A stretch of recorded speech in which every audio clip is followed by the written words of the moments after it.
موضوع الدرس في قصة نوح عليه السلام مع قومه وما فيها من العبر. سورة النوح تفسير ابن كثير. الحمد لله رب العالمين والصلاة والسلام على أشرف الأنبياء وسيد المرسلين سيدنا محمد وعلى آله وأصحابه أجمعين. اللهم صل على سيدنا محمد وعلى آل سيدنا محمد كما صليت على إبراهيم وعلى آل إبراهيم في العالمين إنك حميد مجيد. أعوذ بالله من الشيطان الرجيم. بسم الله الرحمن الرحيم. إنا أرسلنا نوحا إلى قومه أن أنذر قومك من قبل أن يأتيهم عذاب أليم. قال يا قوم إني لكم نذير مبين أن اعبدوا الله واتقوه وأطيعون يغفر لكم من ذنوبكم ويؤخركم إلى أجل مسمى إن أجل الله إذا جاء لا يؤخر لو كنتم تعلمون. قال المؤلف والمفسر رحمه الله تعالى أدام النفع بعلومه وعلومكم في الدارين آمين إلى أن قال يا قوم إني لكم نذير مبين أي بين النذارة ظاهر الأمر واضحه. اللہ کے پیغمبر نے قوم سے فرمایا کہ مجھے اللہ نے ڈرانے والا بنا کے بھیجا ہے اور میرا ڈرانا جو ہے وہ بڑا کھلا ہوا ہے، واضح ہے، ظاہر ہے. اور میں تمہیں کیا کہنے آیا ہوں؟ ان اعبدوا اللہ، صرف اللہ کی عبادت کرو، واتقوہ، اور اللہ تبارک و تعالی سے ڈرو. ڈرنے کا کیا معنی؟ یعنی اترکوا محارمہ واجتنبوا معاصمہ، کہ جن چیزوں کو اللہ نے حرام کیا ان کو چھوڑ دو، اور جن چیزوں کو اللہ نے فرمایا کہ گناہ ہیں تو ان گناہوں سے بچو. وَأَطِيعُونِ، اور فِيمَا آمُرُكُمْ بِهِ وَأَنْهَاكُمْ عَنْهُ، اور میری اطاعت کرو جو میں تم کو حکم دوں اور جس چیز سے میں تم کو منع کروں. تو پھر تمہیں صلہ کیا ملے گا؟ یغفر لکم من ذنوبکم، ای اذا فعلتم ما آمرکم به وصدقتم ما ارسلت به الیکم غفر اللہ لکم ذنوبکم. ومنها هنا قیل انها زائدة ولكن القول بزیادتها في الاثبات قلیل.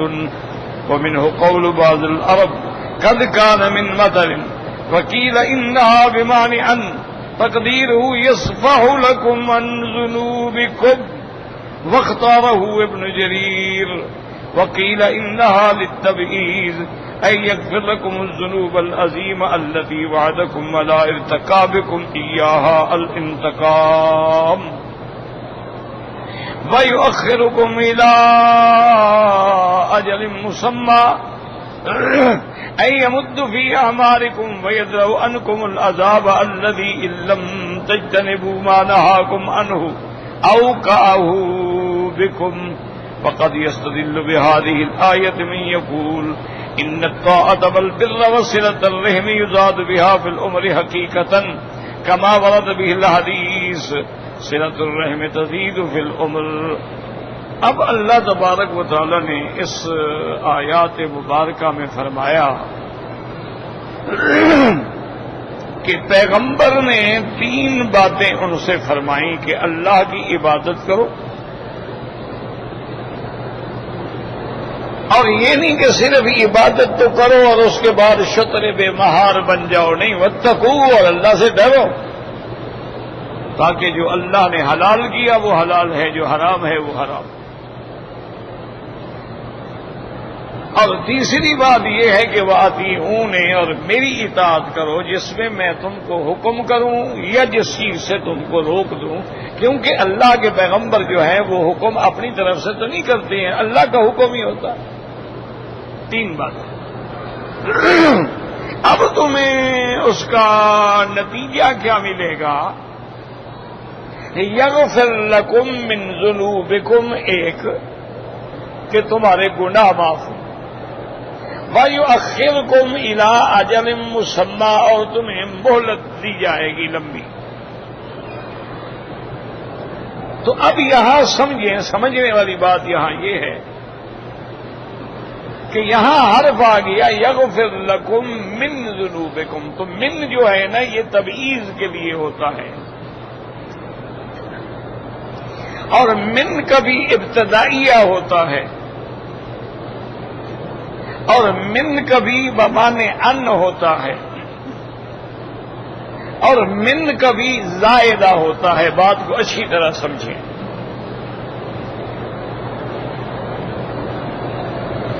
تو اب اگر ہم من کو اپنے معنی میں رکھیں تبعیض، جیسے قرآن کہتے ہیں وَمِنَ النَّاسِ مَن يَتَّخِذُ مِن دُونِ اللَّهِ أَندَادًا، وَمِنَ النَّاسِ، اور بعض لوگوں میں سے، سارے تو نہیں، تو من تبعیض کے لیے، اور کبھی من ابتدا کے لیے ہوتا ہے، جیسے فرمایا سبحان الذی اسری بعبدہ لیلا من المسجد الحرام الی المسجد الاقصی، تو یہاں من ابتدا کے لیے ہے اور الی انتہا کے لیے، تو من کے بعد اگر الی ہو تو صاف سمجھ لیں کہ من ابتدائیہ ہے اور الی انتہا کے لیے۔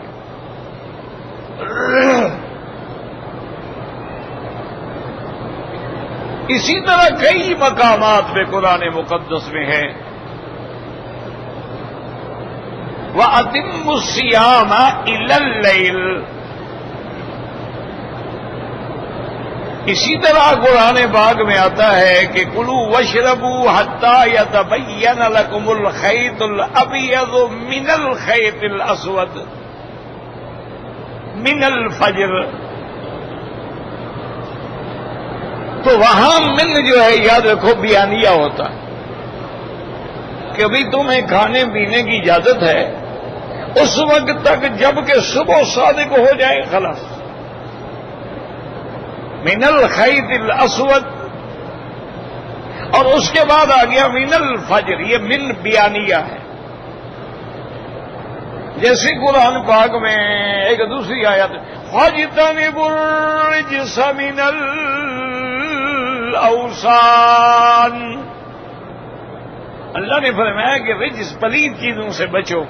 اب رجس سے کیا مراد ہے؟ فرمایا اوثان، بتوں کی عبادت، تو من الاوثان من بیانیہ ہے۔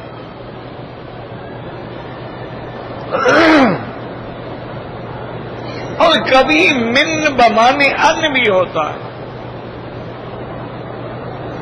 جیسے کبھی فی بمانے الا بھی ہوتا ہے، جیسے اللہ نے حکم دیا قُلْ سِيرُوا فِي الْأَرْضِ،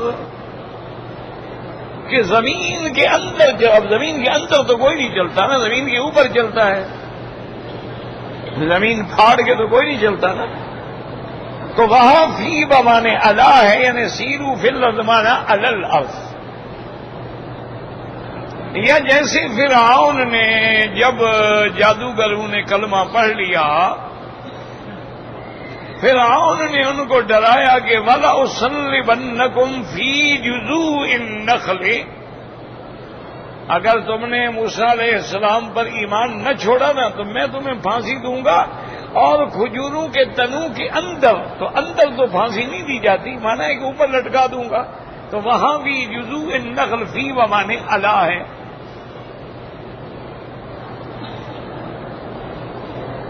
یہی اصل میں یاد رکھ لیں، سمجھ لیں، خدا کرے آپ کی سمجھ میں آ جائے اور مجھے بھی اللہ سمجھانے کی توفیق دے دیں کہ یہی وہ وجوہات ہیں جن پہ وہ حضرات جن کا مطالعہ بھی ہوتا ہے اور دنیا کی تفسیروں پر بھی نظر ہوتی ہے، لیکن انہوں نے بنیادی علوم حاصل نہیں کیے ہوئے ان کو ٹھوکریں لگ جاتی ہیں۔ اس لیے علماء فرماتے ہیں کہ تفسیر قرآن کے لیے 14 علوم کا ہونا ضروری ہے. اگر اس کے پاس یہ علم نہیں ہوں گے تو کسی نہ کسی جگہ وہ ٹھوکر کھائے گا.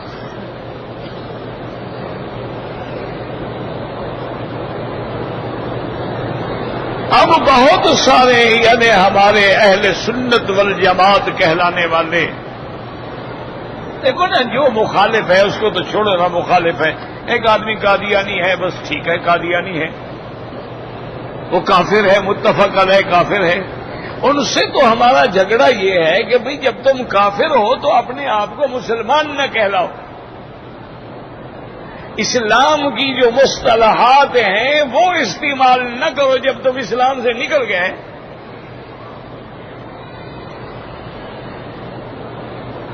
اب تم اپنے مرشد کو نبی کہتے ہو اور اس کی بیویوں کو امہات المومنین کہتے ہو اور ان کے بعد آنے والوں کو خلیفہ کہتے ہو، ان پر ایمان لانے والوں کو صحابی کہتے ہو اور ان کے قبرستان کو بہشتی مقبرہ کہتے ہو، تو یہ تمہاری مصطلحات استعمال کرنے کا تمہیں حق نہیں ہے، اس لیے کہ تم کافر ہو. اب دیکھو نا جی کہ یہودی ہیں، ان کے اپنے مصطلحات ہیں، ہمارے تو استعمال نہیں کرتے نا. وہ انہوں نے کبھی اپنے عبادت خانوں کو مسجد نہیں کہا. عیسائیوں نے کبھی اپنے عبادت خانوں کو مسجد نہیں کہا. کسی نے گرجا نام رکھا، کسی نے مندر نام رکھا، کسی نے صومعہ نام رکھا، کسی نے کنیسہ نام رکھا،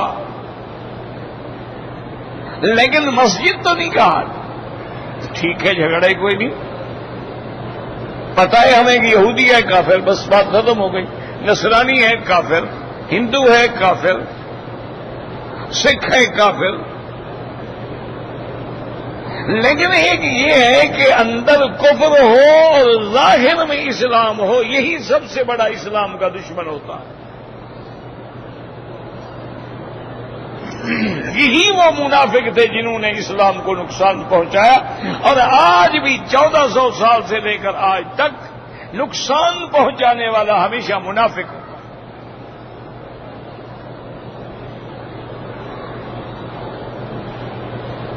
آج بھی آپ ٹھنڈے دل سے دیکھ لیں کہ جی آپ کے ملک میں قتل ہے، خون ریزی ہے، دہشت گردی ہے، بم ہم پھٹ رہے ہیں، فلاں ہے یہ، اور تم کہتے ہو جی اس میں باہر والوں کا ہاتھ ہے، اس میں یہودیوں کا ہاتھ ہے، اس میں ہندوؤں کا ہاتھ. بھائی لیکن کرنے والے کون ہیں؟ وہ تو تمہارے مسلمان ہیں نا. بکنے والے کون ہیں؟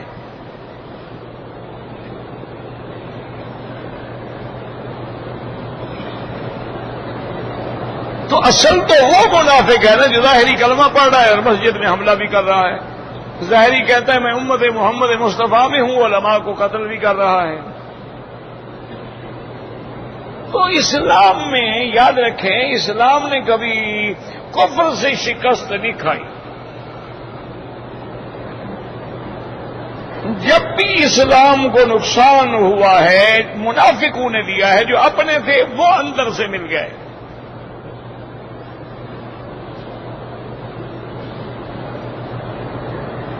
ساری تاریخ آپ کے ساتھ پڑی ہے. سرکار دو جہاں کے زمانے سے دیکھ لیں، نقصان دینے والا کون تھا؟ عبداللہ ابن ابی تھا. ظاہر کلمہ بھی پڑھتا تھا، نمازیں بھی پڑھتا تھا اور جہاد میں حضور کے ساتھ بھی جاتا تھا.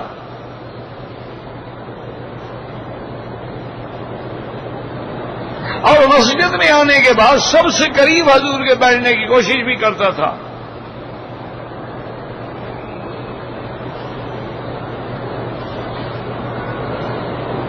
ان لوگوں نے نقصان دیا.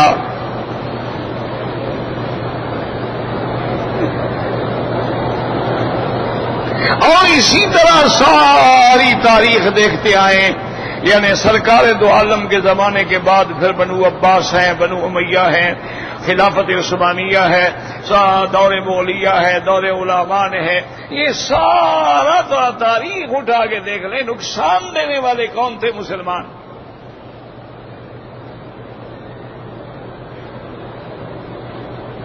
انگریزوں کی تعریف میں بڑے بڑے جناب سپاس نامے پڑھنے والے کون تھے؟ یہ تیرے پیر گدی نشین سجادگان کرام، اور تمہارے وہ اہل بدعت علماء جنہوں نے لکھا تھا کہ انگریز جو ہے ذل اللہ فی الارض، یہ تو اللہ کی رحمت کا سایہ ہے ہم پر۔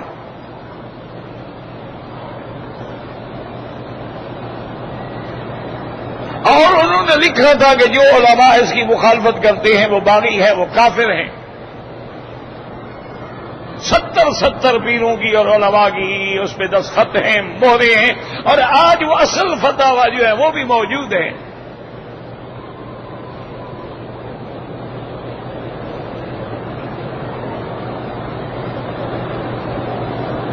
تو نقصان دینے والے کون ہیں؟ وہی اپنے ظاہراً کلمہ پڑھ رہے ہیں، ظاہر ماشاءاللہ پگڑیاں باندھی ہوئی ہیں، ظاہراً مسند و ارشاد پہ بیٹھے ہیں، لوگوں کی بیعت کر رہے ہیں، اور بھرتی کافر کے لیے کر رہے ہیں، انگریز کے لیے کر رہے ہیں، کعبے پہ گولیاں چلانے کے لیے کر رہے ہیں۔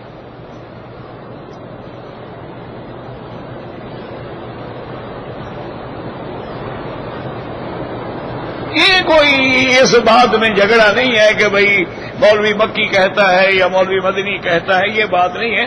تاریخ اٹھا کے دیکھ لیں کہ باقی دنیا میں نہ جائیں، انڈو پاک میں دیکھ لیں کہ جن جن لوگوں کو جاگیریں ملی ہیں اور بڑے بڑے مخدوم بنے ہیں، اور جن کو ماشاءاللہ مخدوم الملک کے خطاب ملے ہیں، سر کے خطاب ملے ہیں، اور جن کو شمس العلماء کی ڈگریاں ملی ہیں، تاج العلماء کے ٹائٹل ملے ہیں، ٹھنڈے دل سے دیکھ لے کون تھے اور ان کو دینے والے کون تھے؟ انگریز تھے یا نہیں تھے؟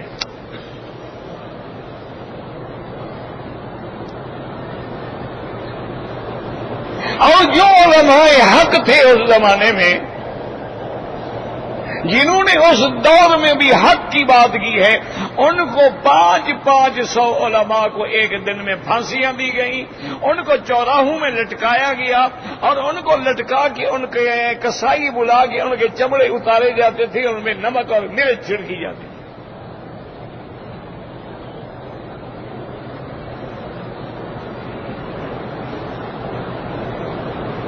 یہ ایک تاریخ ہے، آج بھی یہی ہو رہا ہے کہ مارنے والا تمہارا مسلمان ہے، استعمال ہونے والا تمہارا مسلمان ہے، بکنے والا تمہارا مسلمان ہے۔ اسی لیے وہ اسلام کو پوری دنیا میں بدنام کر رہے ہیں کہ جناب دیکھو جہاں کوئی واقعہ ہوتا ہے اندر سے تو مسلمان نکلتا ہے نا۔ حالانکہ اسلام تو سلامتی کا مذہب ہے، ایمان تو امن کی علامت ہے، اور ہمارے آقا نے رحمت دو عالم نے تو انسان جانوروں کے حقوق کا بھی خیال رکھا ہے۔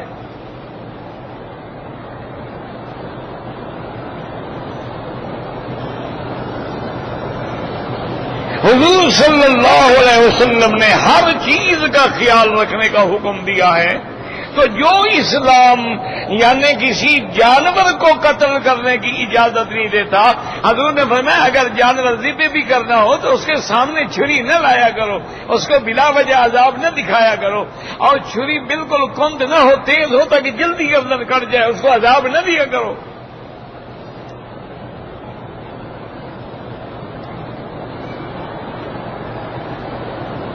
حضور پاک نے تو یہ ہمیں سبق دیا ہے صلی اللہ علیہ وسلم نے کہ اللہ نے مجھے دکھلایا ایک عورت جو ہے وہ جہنم کے عذاب سے جل رہی ہے، تو پوچھا تو پتہ لگا کہ اس نے ایک بلی کو باندھ رکھا تھا، اس کو نہ پانی پلاتی تھی نہ چھوڑ دیتی تھی، اس وجہ سے اللہ نے اس کو جہنم میں ڈالا۔ یعنی بلیوں کے حقوق کا بھی خیال کرو۔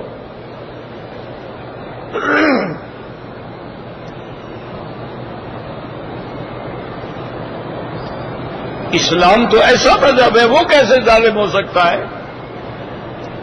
وہ کیسے کسی کا قاتل ہو سکتا ہے؟ لیکن مشکل پھر وہی آ جاتی ہے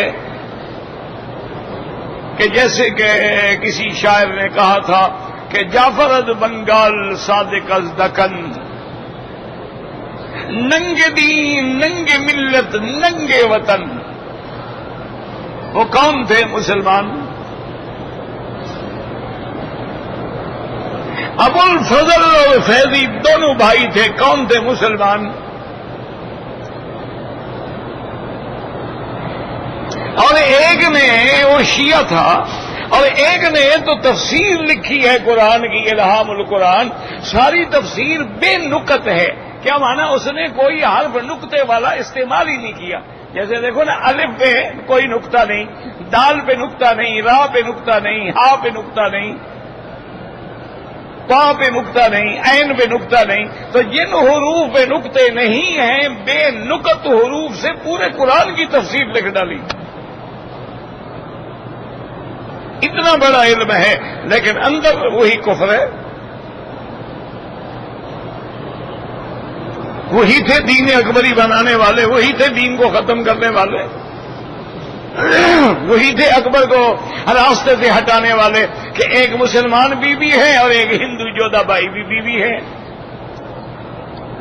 کیا ہے جی؟ ہم تو سارے مذاہب ایک ہیں، اللہ کے ماننے والے ہیں، جھگڑا کیا ہے؟ فرق اتنا ہے، مسلمان کہتا ہے اللہ، ہندو کہتا ہے بھگوان ایشور، انگریز کہتا ہے گاڈ. وہ بھی سب سے خدا کو مانتے ہیں، لیکن چوٹ وہاں پڑتی ہے کہ صرف خدا کو ماننے سے مسئلہ حل نہیں ہوتا جب تک آگے محمد الرسول اللہ نہ کہو.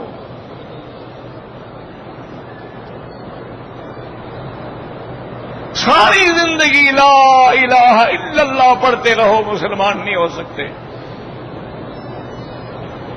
جب تک پورا کلمہ نہیں پڑھو گے لا الہ الا اللہ محمد الرسول اللہ،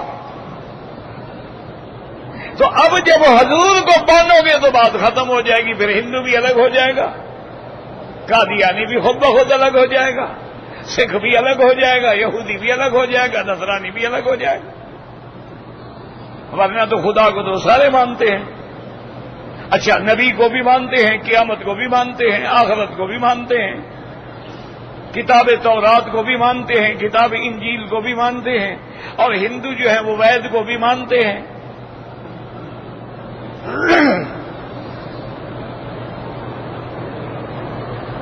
تو اس لیے ہمیشہ یاد رکھیں کہ عبادت بھی وہ عبادت ہوگی جو ہمیں کون بتلائیں گے؟ محمد الرسول اللہ. توحید بھی وہ توحید ہوگی جو ہمیں کون سمجھائیں گے؟ محمد الرسول اللہ. تو جب تک حضور پہ ایمان نہیں آئے گا اس وقت تک کچھ نہیں ہوگا.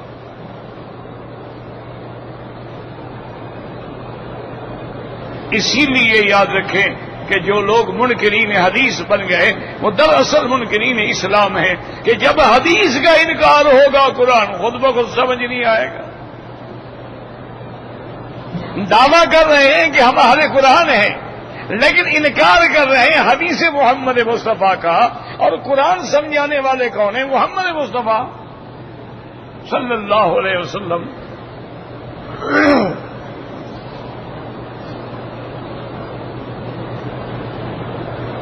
اس لیے ہمیشہ یاد رکھ لیں کہ اب مثلاً قادیانی ہیں، ان سے یہی جھگڑا ہے. ان کا بھی یہی عقیدہ ہے قادیانیوں کا کہ عیسیٰ علیہ السلام کو اللہ نے آسمانوں پہ نہیں اٹھایا. وہ یہ کہتے ہیں کہ عیسیٰ علیہ السلام جو ہیں وہ فوت ہو گئے.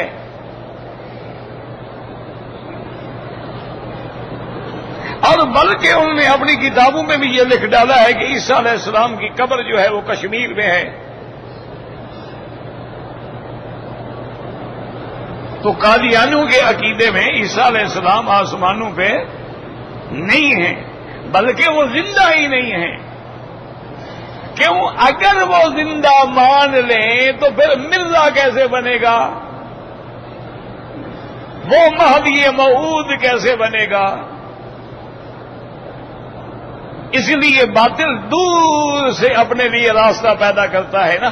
اب اگر آپ بی بی ام کلثوم سیدنا علی اور بی بی فاطمہ کی لڑکی مان لیں تو پھر حضرت عمر کو داماد ماننا پڑے گا نا.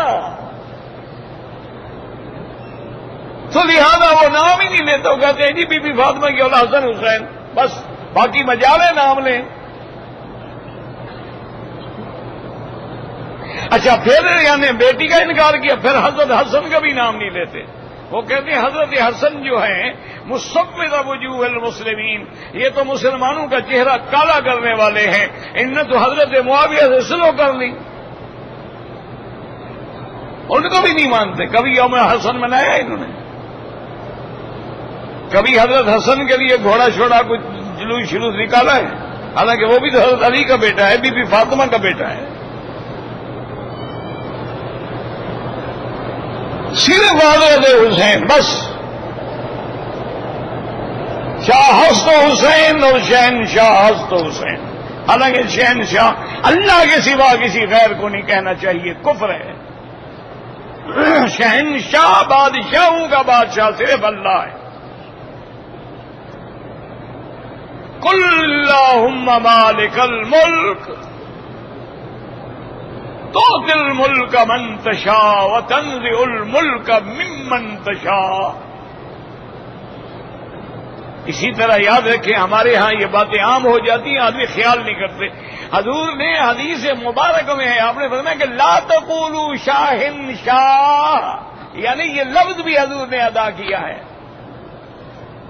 حالانکہ فارسی کا لفظ ہے، عربی کا لفظ نہیں ہے. کیوں؟ بادشاہوں کا بادشاہ تو صرف ایک ہے نا.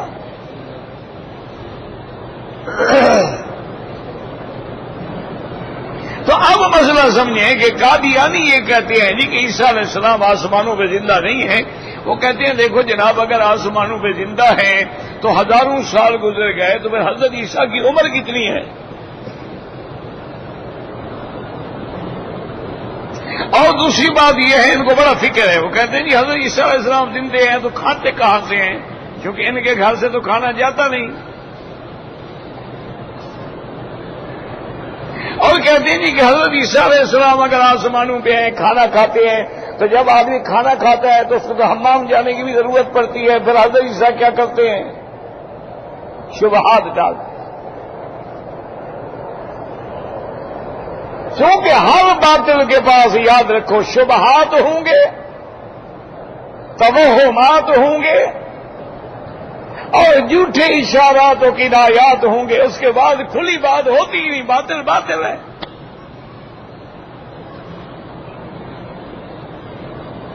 وہ پانی دودھ میں ملا کے بیچے گا، وہ جناب چنے کا آٹا پیس کے تمہارے کیپسولوں میں ملا کے کیپسول بیچے گا. وہ دین میں بھی مکس کرتا ہے، کھانے میں بھی، پینے میں بھی، ہر چیز میں مکسنگ کا عادی ہوتا ہے. اسی لیے ایک پادری نے ایک دفعہ بہت بڑے جلسے میں ایک نیا شبہ ڈالا مسلمانوں کے دماغ میں. کہنے لگا دیکھو بھائی، ایک آدمی جنگل میں راستہ بھول گیا، اور جب راستہ بھٹک گیا، اب بیچارے کی موت اس دن حیات کا مسئلہ بن گیا. آگے آیا تو ایک آدمی سو رہا ہے اور ایک آدمی زندہ جاگتا ہوا بیٹھا ہوا ہے.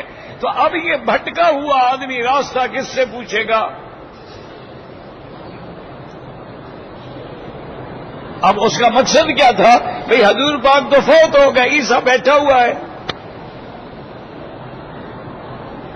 اس کا مقصد یہ تھا کہ بھئی مسلمانوں کے بھی عقیدے میں حضور صلی اللہ علیہ وسلم پہ موت آ گئی ہے، اور عیسیٰ علیہ السلام تو مسلمان بھی کہتے ہیں کہ زندہ آسمانوں پہ بیٹھے ہوئے ہیں، تو جو فوت ہو گئے جو بیٹھا ہے اس سے راستہ پوچھیں، لیکن اللہ تبارک و تعالی حق والوں کو ہمیشہ زندہ رکھتے ہیں۔ ایک اللہ والا کھڑا ہو گیا، اس نے کہا پادری صاحب آپ بھول رہے ہیں، ایک سو رہا ہے اور ایک بیٹھا ہے، وہ بیٹھے ہوا اسی لیے ہے کہ سونے والا اٹھے تو راستہ بتلا ہے، اس کو راستہ آتا تو چلا نہ جاتا، وہ بھی اسی کا محتاج ہے جو سو رہا ہے۔ اب پادری صاحب کو عقل آ گئی، وہ سارا جو جوش تھا کیوں باطل ہے، یا الحق وضاحت الباطل، جب حق آئے گا تو باطل مٹ جائے گا نا۔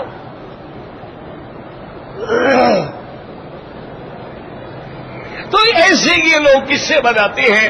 وہ ایک دفعہ، یہ دہلی کی بات ہے، پرانے دور کی بات ہے، ایک پادری بڑے جوش میں اس نے حضرت نانوتوی رحمت اللہ علیہ کو چیلنج کیا تھا۔ حضرت نانوتوی نے چیلنج قبول کیا، ابھی آپ نہیں پہنچے تھے، وہ پہلے آ گیا اسٹیج پہ اور بڑا اچھلا کودا، حضرت عیسیٰ خدا کا بیٹا ہے، خدا کا بیٹا ہے، ورنہ بی بی مریم کا شوہر دکھائیں، عیسیٰ علیہ السلام کا باپ دکھائیں، تو بڑی زور سے تقریر کی۔ ایک آدمی ہندوستان کے ہوتے تھے ایسے ہی بیچارے کمزور سے،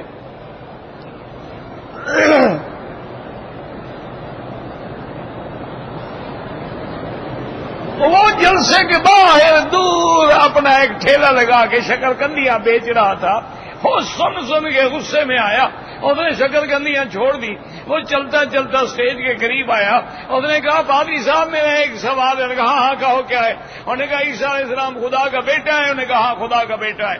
اس نے کہا خدا کا ایک بیٹا ہے یا اور بھی بیٹے ہیں؟ انہوں نے کہا نہیں خدا کا ایک بیٹا ہے۔ انہوں نے کہا کیوں بکواس کرتے ہو، میں شکرکندیاں بیچتا ہوں، 6 میرے بیٹے ہیں، ایسا کمزور خدا میں نہیں مانتا، صرف ایک بیٹا جننے کے بعد ختم ہو گیا، اچھا خدا ہے۔ پادری صاحب مناظرے سے پہلے بھاگ گئے، کیوں؟ اب کیا جواب دے بیچارہ؟ تو اس لیے یاد رکھو یہ قادیانیوں کا عقیدہ ہے کہ عیسیٰ علیہ السلام آسمانوں پہ نہیں گئے، اہل سنت والجماعت کا عقیدہ ہے حضرت عیسیٰ علیہ السلام زندہ آسمانوں پہ موجود ہیں، میرے مدنی پاک سے ملاقات ہوئی ہے، اور حضور نے صیغہ مضارع کے ساتھ، اور آپ نے کلام مؤکد فرمایا لَيَنزِلَنَّ عیسیٰ ابن مریم،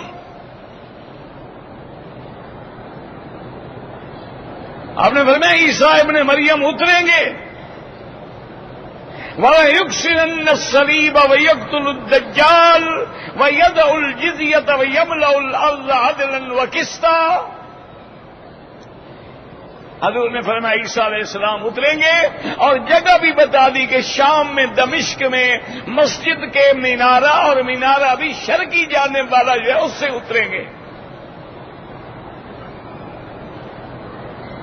اور وہ کیفیت بھی بدلا دی۔ حضور نے فرمایا عیسیٰ علیہ السلام جب اتریں گے 2 فرشتوں کے کندھوں پہ ہاتھ رکھے ہوئے ہوں گے، اور آپ کے بال مبارک جو ہیں ان سے پانی ٹپک رہا ہوگا، معلوم ہوگا ابھی ابھی آسمانوں سے غسل فرما کے آ رہے ہیں۔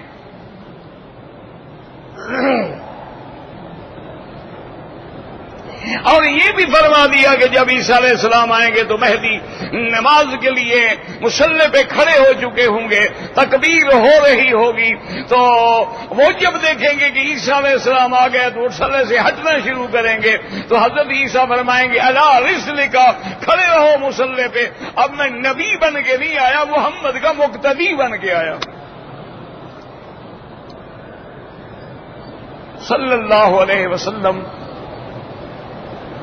اور حضور نے اتنی بھی وضاحت فرمائی، آپ نے فرمایا میری قبر مبارک میں بھی آئیں گے، اور آپ نے یہ بھی فرمایا کہ وہ شادی بھی فرمائیں گے، اور آپ نے یہ بھی فرمایا کہ جب موت آئے گی یدفن فی روضۃ النبی المصطفیٰ، وہ میرے اسی روضے میں میرے ساتھ دفن ہوں گے۔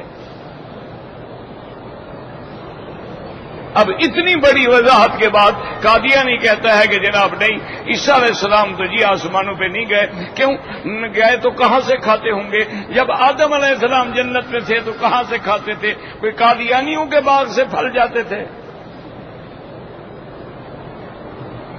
اللہ نے فرمایا تھا کُلَا مِنْهَا رَغَدًا حَيْثُ شِئْتُمَا، اے آدم و ہوا کھاؤ پیو جنت میں مزہ کرو، اور یاد رکھو جب ہم بھی جنت میں جائیں گے نہ پیشاب ہوگا نہ براز ہوگا، جو کچھ بھی کھائیں گے وہ پسینہ بن کے اڑ جائے گا، اور پسینہ بھی ایسا ہوگا جس میں مشک کی خوشبو آئے گی۔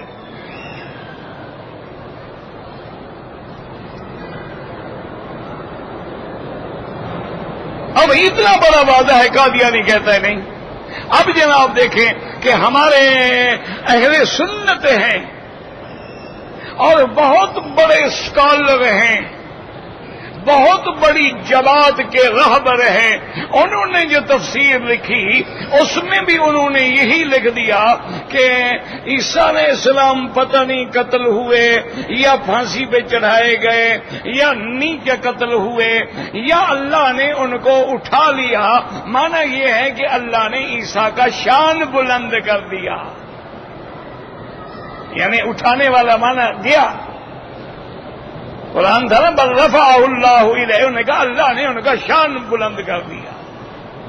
اور اس کے بعد انہوں نے کہا دلیل کیا ہے کہ قرآن کہتے ہیں وَرَفَعْنَا لَكَ ذِكْرَكَ، میرے مدنی ہم نے تیرے ذکر کو اونچا کر دیا ہے، وہاں بھی رفعنا کا لفظ ہے، اور قرآن کہتے ہیں وَرَفَعْنَاهُ مَكَانًا عَلِيًّا، وہاں بھی رفعنا کا لفظ ہے، يَرْفَعُ اللَّهُ الَّذِينَ أُوتُوا الْعِلْمَ، وہاں بھی رفع کا معنی ہے۔ تو اس لیے انہوں نے کہا یہاں بھی تو قرآن یہی کہہ رہا ہے نا بل رفعہ اللہ الیہ، اللہ نے ان کو اٹھا لیا، معنی شان اونچا کر دیا۔ تو اس معنی کا فائدہ کس کو ہوا؟ قادیانیوں کو ہوا کہ نہیں ہوا؟ اٹھانے والی بات ہی ختم ہو گئی نا۔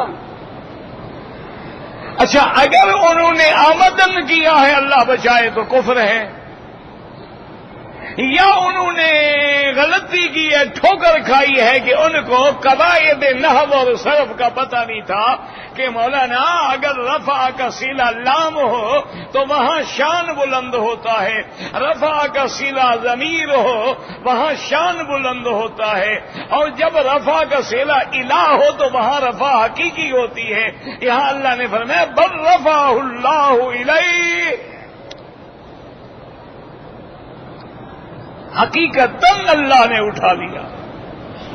الیہ یصعد الکلم الطیب والعمل الصالح یرفعہ۔ تو اس لیے ہمیشہ یاد رکھیں کہ یہ ساری میں نے بحث کیوں عرض کی ہے کہ لفظ آ گیا ہے یغفر لکم من ذنوبکم، بھئی یہاں من ذنوبکم یعنی تمہارے بعض گناہ۔ تو اسلام تو یہ کہتا ہے کہ الاسلام یہدم ما کان قبلہ، جب آدمی اسلام لاتا ہے تو اس کے پہلے سارے گناہ معاف ہو جاتے ہیں، تو پھر یہ بعض گناہ کا کیا مطلب؟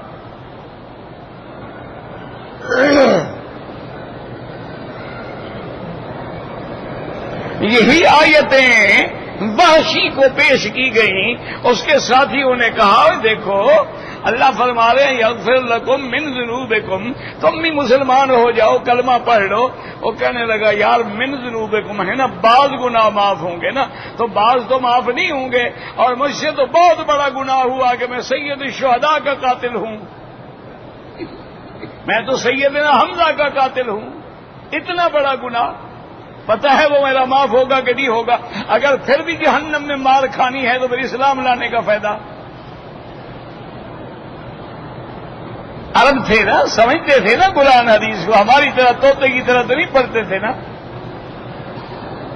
اچھا جب آیا تھا ان اللہ لا یغفر ان یشرک بہ ویغفر ما دون ذلک لمن یشاء، اللہ نے فرمایا شرک نہیں بخشوں گا، شرک کے علاوہ جو گناہ ہیں جس کو چاہوں بخش دوں۔ اب وہ وحشی کے پاس گئے، انہوں نے کہا اب تو یہ آیت آ گئی ہے نا اللہ کے بندے، اب کلمہ پڑھ لو گے شرک ختم ہو گیا۔ اس نے کہا یار آگے بھی تو ہے نا یغفر ما دون ذلک لمن یشاء، ان کے گناہ بخشوں گا جس کو چاہوں گا، جس کے اللہ نہ چاہے پھر کیا ہوگا؟ لگا میں تو پھر اسی طرح ڈرتا ہوں، میں تو پکڑا جاؤں گا، میں تو سیدنا حمزہ کا قاتل ہوں۔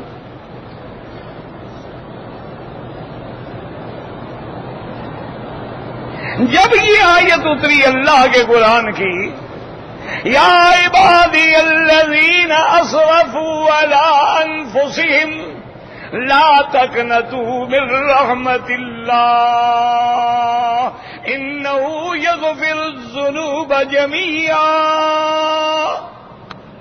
اللہ نے فرمایا ایمان والو جو زیادتی کر چکے ہو اللہ کی رحمت سے نا امید نہ ہوں، اللہ سارے کے سارے گناہ معاف کر دیں گے۔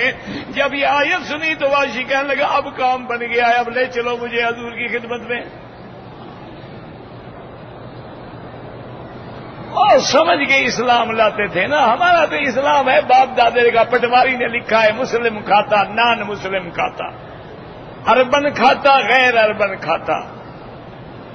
ہم تو وہ مسلمان ہیں نا، پٹواری کے لکھے ہوئے مسلمان ہیں کہ بابا مسلمان تھا، دادا بھی مسلمان تھا، دادی بھی مسلمان تھی، نانی بھی مسلمان تھی، اور اللہ کی رحمت سے نماز کوئی بھی نہیں پڑھتا تھا، ماشاءاللہ حقہ البتہ پیتے تھے۔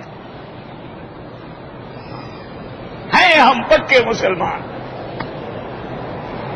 جناب میرا دادا تو محرم شریف مناتا تھا، اور دادی ہماری سبحان اللہ 11ویں کا دودھ سارے محلے میں تقسیم کرتی تھی۔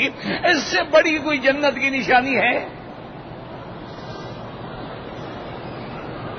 انا للہ و انا الیہ راجعون۔ تو یاد رکھو یہاں لفظ آ گیا کہ یغفر لکم من ذنوبکم، تو بعض علماء نے فرمایا اس کا معنی ہے من بمانے ان ہے، یغفر لکم ان ذنوبکم، اور بعض نے فرمایا کہ من زائدہ ہے، یغفر لکم ذنوبکم ہے، اور بعض نے فرمایا تبعیض کے لیے تو ہے، لیکن مراد وہ گناہ ہیں جن پہ اللہ نے تم کو عذاب دینے کا وعدہ کیا ہے نا، وہ اللہ تمہارے بخش دے گا۔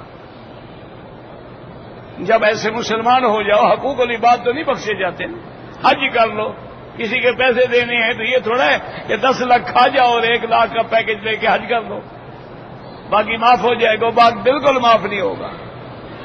تو اس لیے یغفر لکم من ذنوبکم ویؤخرکم الی اجل مسمی، زندگی باقی انشاءاللہ تو بات باقی۔ دوسرا عمرہ کرنے کے لیے لازم بات ہے کہ مسجد عائشہ جائیں یا جیرانہ جائیں، یعنی حد حرم کے باہر سے جا کے احرام باندھنا ہوگا۔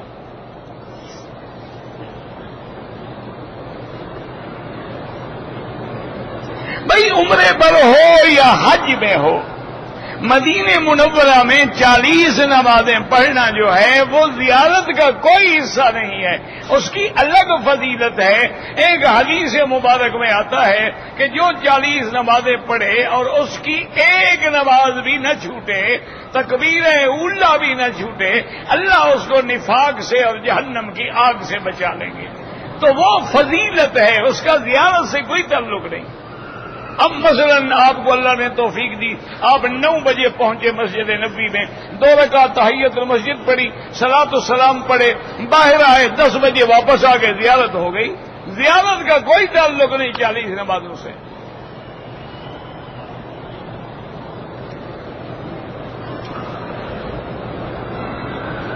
کہتے ہیں جی کہ امام کعبہ کا انتخاب کیسے ہوتا ہے؟ بادشاہ کرتے ہیں، آپ مل لیں ان کو جا کر، عجیب بات ہے۔ اللہ رحم فرما دے۔ میں نے احرام کی حالت میں صابن کو پکڑا، خیال آیا کہ خوشبو والا ہے، چھوڑ دیا، بس کوئی بات نہیں۔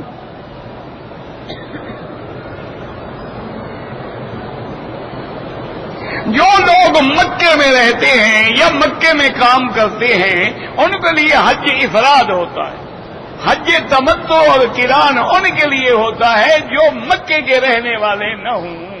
یہ تو قرآن کا مسئلہ ہے، ذالک لمن لم یکن اہلہ حاضر المسجد الحرام۔ مکے والے تمتع کریں گے، افراد کریں گے۔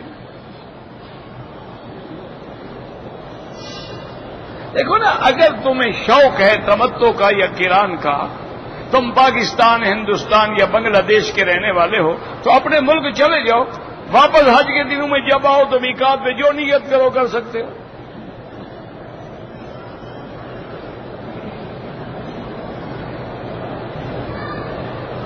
اگر کوئی عورت مدینہ منورہ سے احرام باندھ کے آئی ہے اور حیض آ گیا، وہ اپنے ہوٹل میں رہے، جب پورے دن ہو جائیں پاک ہو جائے غسل کر کے عمرہ کرے. اگر کوئی سیٹ کا چکر ہے سیٹ آگے کرا لو.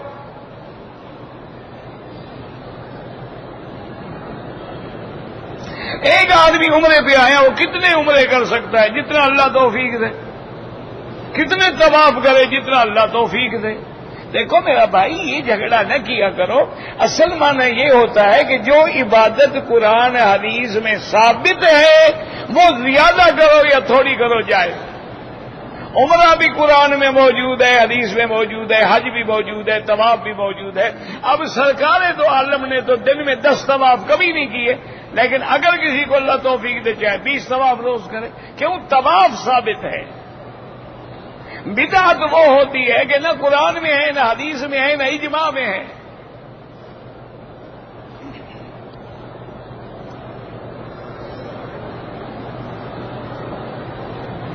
رکن یمانی پہ موقع ملے تو ہاتھ لگائیں، موقع نہ ملے تو اشارہ کرنے کی ضرورت نہیں ہے.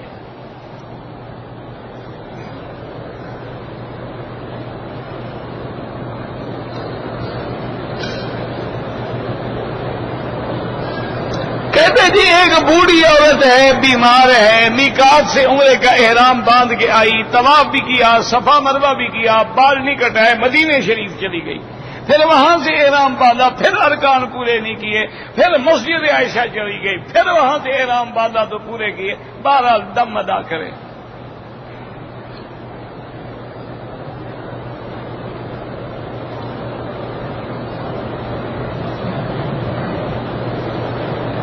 کہتے جی کہ میری شادی بڑے چاچے کی بیٹی سے ہوئی ہے، والدین کا میرے سسرال سے جھگڑا ہے. والدین کہتے ہیں کہ سسرال سے قطع تعلق کر لو اور بیوی کو بھی بھگا دو. میرے 4 بچے ہیں، بالکل نہ چھوڑو، قطعاً نہ چھوڑے. تمہاری بیوی ہے، تمہارے ساتھ اس کے معاملات درست ہیں، تم صاحب اولاد ہو، والدین سے اس کو الگ رکھو. تم اپنے والدین کی خدمت کرتے رہو.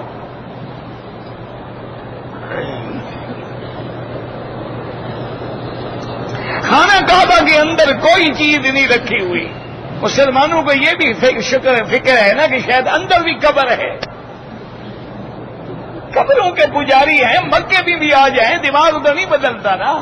ملتزم پہ بھی کھڑے ہوں تو کہتے ہیں داتا تیری مہربانی کہ تو نے مکے پہنچا دیا ہے. یعنی اتنا بڑا مشرک تو حضور کے زمانے میں بھی کوئی نہیں ہوگا. خانہ کعبہ کے اندر چلے جائیں، جدھر بھی منہ کریں نماز جائز ہے. محمد عرفان، محمد رضوان، یہ سارے نام ٹھیک ہیں.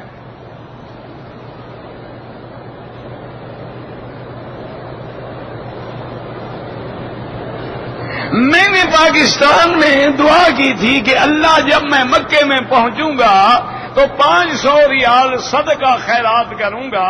اب 500 میں پاکستان بھیج دوں یا یہاں نیت گڑبڑ ہو رہی ہے نا؟ پہنچ تو گیا نا. اللہ کے بندے اب یہ مسئلہ کو پوچھنے والا ہے، وہاں سے تم نے نیت یہاں کے لیے کی تھی کہ پاکستان کے لیے کی تھی؟ یہاں کے لیے نیت کی ہے، وہاں خیرات کرو. اب یہاں سے کہے گا پاکستان بھیج دوں گا، پھر فی امان اللہ کھا جائے گا.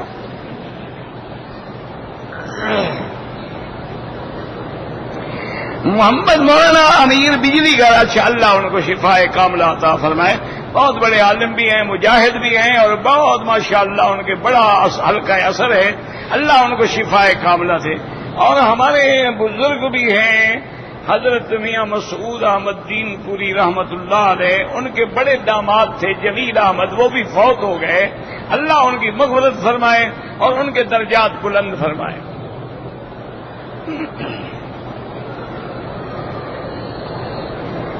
کہتے ہیں جی قرآن شریف جب کامل ہے تو حدیث کی کیا ضرورت ہے؟ پھر تو اللہ کی توحید کافی ہے، نبی کے بھیجنے کی کیا ضرورت ہے؟ سیدھا نبی کا انکار کرو، کان یوں کیوں پکڑ رہے ہو؟ سیدھا انکار کرو، اللہ کافی، اللہ کا قرآن کافی، ہمیں نبی کی ضرورت ہی نہیں. سیدھی بات کرو، یہ کیا بہانے بناتے ہو؟ قرآن ہوگا تو قرآن کا ترجمہ بھی تو ہوگا نا. قرآن ہوگا تو اسباب نزول بھی ہوں گے. قرآن ہوگا تو اس کی تفصیلات سمجھانے والا حدیث محمد مصطفیٰ ہے. اور اللہ نے حکم دیا انزلنا الیک القرآن لتبین، تاکہ آپ بیان فرمائیں۔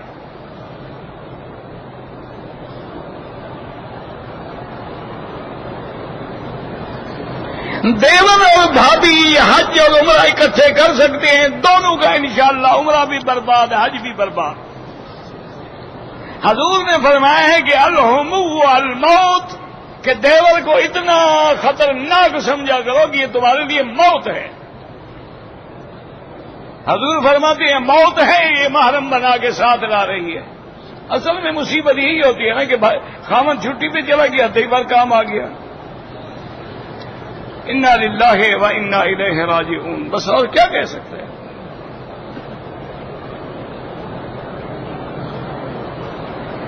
ہمارے بہت سے غریب رشتہ دار ہیں، ہمارا عمرہ کرنا زیادہ اجر کا ہے یا ان کی مدد کرنا؟ ان کی مدد کرو اور عمرے بھی کرو، اللہ نے لکھا ہے عمرہ کرو گے۔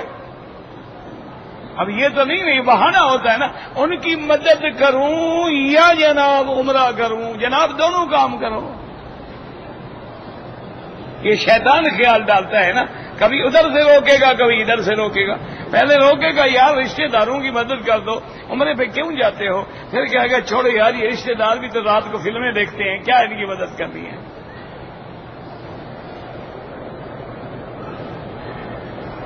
کہتے جی کہ طواف کرتے ہوئے میں چھٹے چکر میں اکثر بھول جاتا ہوں، مجھے ساتھ لے جایا کرو، میں گنتا رہوں گا۔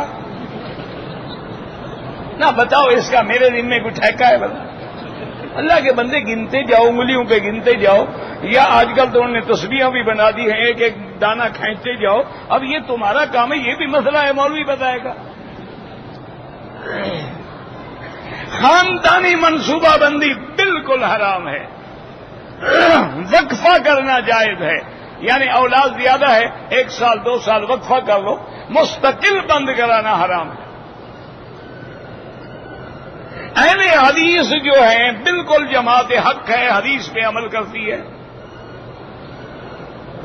لیکن خود حضرت مولانا محمد حسین بٹالوی وہ بہت بڑے اہل حدیث کے علماء میں سے تھے، انہوں نے فرمایا کہ اہل حدیث مسلک بالکل حق ہے، لیکن ہے ایسے جیسے تلوار کی دھار پہ بندہ چل رہا ہو، کیونکہ جب یہاں ٹھوکر لگے گی تو ان کے آگے پھر کوئی رکاوٹ نہیں ہے،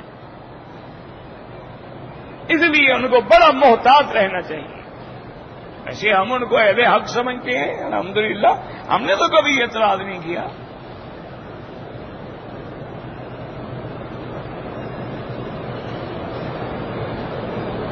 کہتے جی پاکستان میں صبح کی اذان تقریباً نماز سے 1 گھنٹے پہلے دی جاتی ہے، اور یہاں جناب جلدی یہاں بھی 1 گھنٹہ پہلے دی جاتی ہے۔ 3:10 پہ تہجد کی اذان ہوگی، 4:10 پہ فجر کی اذان ہوگی، تو 1 گھنٹہ ہوا یا آدھا گھنٹہ ہوا؟ نہیں، اب یہ کوئی مسئلہ ہے یا مولوی مکی مفت میں مل گیا ہے؟ کسی اور سے بھی پوچھو گی یار 1 گھنٹہ ہے یا آدھا گھنٹہ ہے؟ ٹھیک ہے جی، جتنا مرضی آئے رگڑا لگائیں۔ پھر کبھی کہتے ہیں مکی سے ہم ناراض ہو جاتے ہیں، انسان ہے نا، میں کوئی لوہے کا بنا ہوا ہوں، تنگ آ جاتا ہے نا۔ اب یہ چیزیں بابا گھڑی دیکھ لو، کسی سے پوچھ لو، اس میں مولوی مکی کا کیا تعلق ہے؟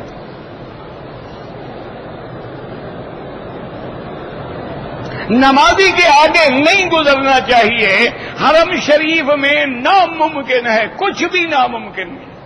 تم نماز پڑھ کے 15 منٹ بیٹھ جاؤ، سارے راستے کھل جائیں گے، تمہیں آگے گزرنا ہی نہیں پڑے گا۔ تم بھی تو جان چھڑانے آتے ہو نا، سلام پھرے اور قدم حرم کے باہر۔ تم نماز پڑھ کے بیٹھ جاؤ، ذکر کرو، تسبیح کرو، جنازہ ہو جنازہ پڑھو، پھر 2 رکعت سنت پڑھو، سارے راستے کھل جائیں گے، کسی کے آگے نہیں گزرو گے، کوئی مشکل نہیں۔ اور مجبوری ہو تو سجدے کی جگہ سے دور ہو کے گزر جائیں۔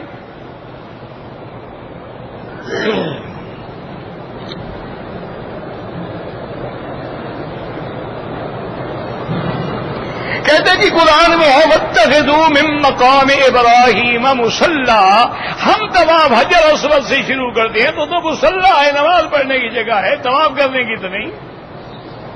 مصلی کا کیا معنی ہوتا ہے؟ طواف شروع کرو.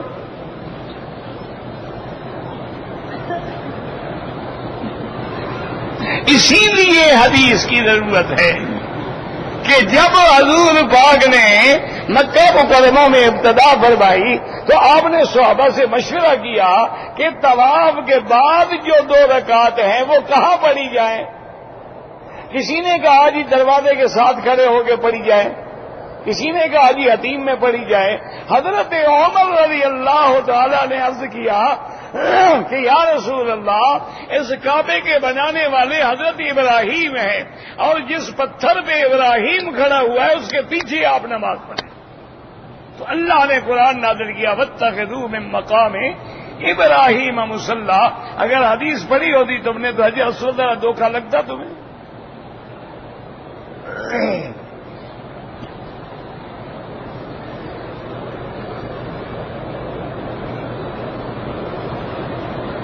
میرے چھوٹے بھائی نے میری زمین پہ قبضہ کیا ہوا ہے، نہیں دیتا، قیامت میں تو دے گا نا.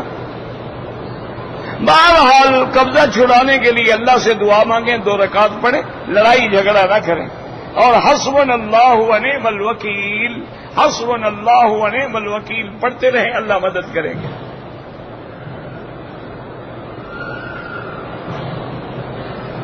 میں نے نام لکھوایا ہوا ہے، بہرحال گناہ ہے، توبہ کریں. توبہ کر لی، گناہ ختم ہو گیا.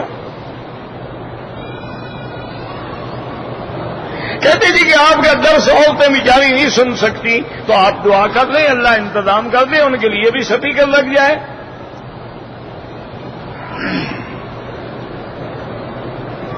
والدین کا عمرہ بالکل کر سکتے ہیں. اگر بال بڑے نہ ہوں، بالکل چھوٹے ہیں، مشین پھروائیں، اس طرح پھروائیں. پہلے اس طرح پھروا چکے ہیں، پھر بھی اس طرح پھروائیں. والدین کے لیے سب سے افضل عمل یہ ہوتا ہے کہ صدقہ جاریہ. ان کے لیے کوئی کسی جگہ پانی کا انتظام کر دیں، کوئی مدرسے کا کمرہ بنا دیں، کوئی مسجد کا اہتمام کر دیں، ان کے لیے حج کریں، عمرہ کریں، طواف کریں.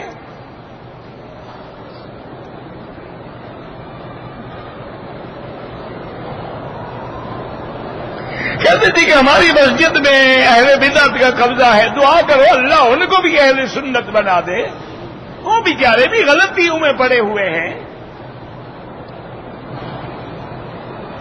ایک حرم میں ستون کو چومتے ہیں، یہ بالکل جہالت والی بات ہے. ان کا عقیدہ کسی نے بنا دیا ہے کہ یہی ستون ہے جہاں سے حضور معراج پہ تشریف لے گئے تھے. وہ اللہ کے بندے، وہ تو 1400 سال پہلے کوئی ستون ہوگا، یہ تو ابھی بنا ہے.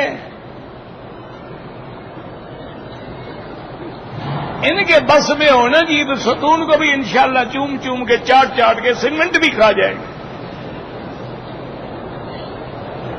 یہ مزید مجبور ہے نا بیچارے، قبر چاٹنے کی عادت ہے، یہاں بھی وہی ڈھونڈتے ہیں. لاکھ طواف کر لیں، چاٹے کس کو؟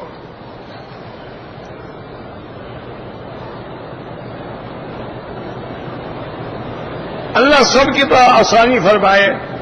اگر ایک دفعہ احرام میں ہم نے عمرہ کر لیا ہے، اسی احرام میں دوسرا عمرہ کریں، 1,00,000 دفعہ کریں. جب تک وہ پاک ہے 100 عمرہ کرو، پاک نہیں ہے دھو ڈالو.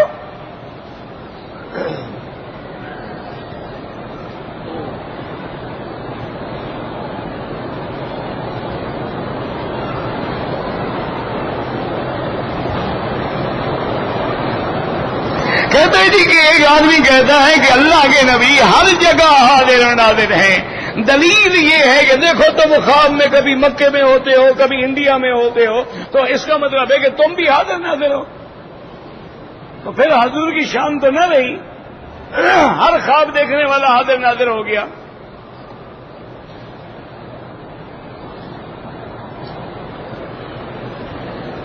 یہ چھوٹا موٹا گناہ نہیں، حضور کو حاضر ناظر سمجھنا کفر ہے، آدمی اسلام سے نکل جاتا ہے. یعنی حضور ہر جگہ حاضر ہیں اور دیکھنے والے ہر جگہ حاضر ہیں، تو نماز تیرا مولوی پڑھاتا ہے. جب حضور حاضر ہیں، حضور کے پیچھے نماز پڑھو. کوئی عقل کرو. اگر حضور ہر جگہ حاضر ہیں تو معراج کا کیا معنی؟ اگر حضور ہر جگہ حاضر و ناظر ہیں تو ہجرت کا کیا معنی؟ پھر تو سارا دین ختم.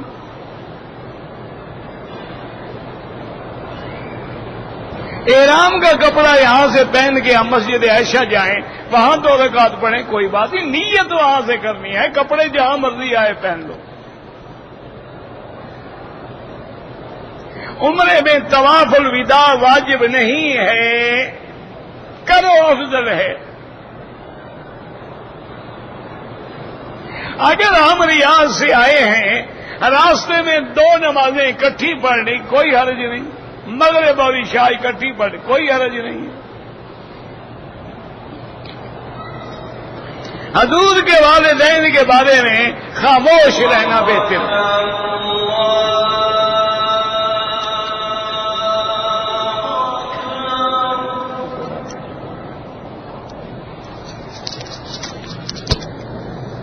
اللہ